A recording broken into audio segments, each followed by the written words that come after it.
Love at first sight എന്നൊക്കെ പറയില്ലേ, അതാണ് ആ ചേച്ചിയുടെ കയ്യിലിരിക്കുന്ന മെറ്റീരിയൽ. ചേച്ചി നാണക്കേടായിട്ട് ഓടിപ്പോയി. കസ്റ്റമർക്ക് മെറ്റീരിയൽ എടുക്കാൻ പോയതായിരുന്നു. അതിൻ്റെ ഇടയിൽ കൂടി ഞാനിത് കണ്ട്. എന്നപ്പാടെ ഇത് എടുക്കാൻ പറഞ്ഞു.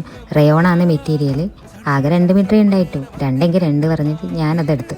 പിന്നെ അത് നിലത്ത് വെച്ചിട്ടില്ല. വേറെ ആരെങ്കിലും എടുത്തുകൊണ്ടായാലോ എന്ന്. ഇതിപ്പോൾ എനക്കെടുക്കാൻ പോയ പോലെ ആയല്ലേ. അങ്ങനെ വിചാരിക്കരുത്. ഇതെടുക്കാൻ 5 മിനിറ്റേ ആയുള്ളൂ. കസ്റ്റമർക്ക് എടുക്കാൻ 3 മണിക്കൂറായി.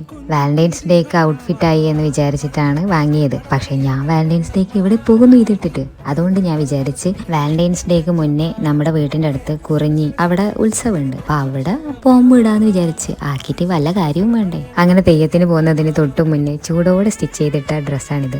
നെക്കിന്റെ ഭാഗത്ത് എലാസ്റ്റിക് ഒക്കെ കൊടുത്ത് ഫ്രണ്ടിൽ 2 ചെറിയ സ്ലിറ്റ് ഒക്കെ കൊടുത്തിട്ടുണ്ട്. ഫെബ്രുവരി 14 പൊലച്ചക്ക് എനിക്ക് അൺഎക്സ്പെക്റ്റഡ് ആയിട്ടൊരു ഡയറി മിൽക്ക് കിട്ടിയായിരുന്നു. പെട്ടെന്ന് എൻ്റെ അർജന്റ് ഡയറി മിൽക്ക് ആയിരുന്നു. ഷോ എനിക്ക് വയ്യ.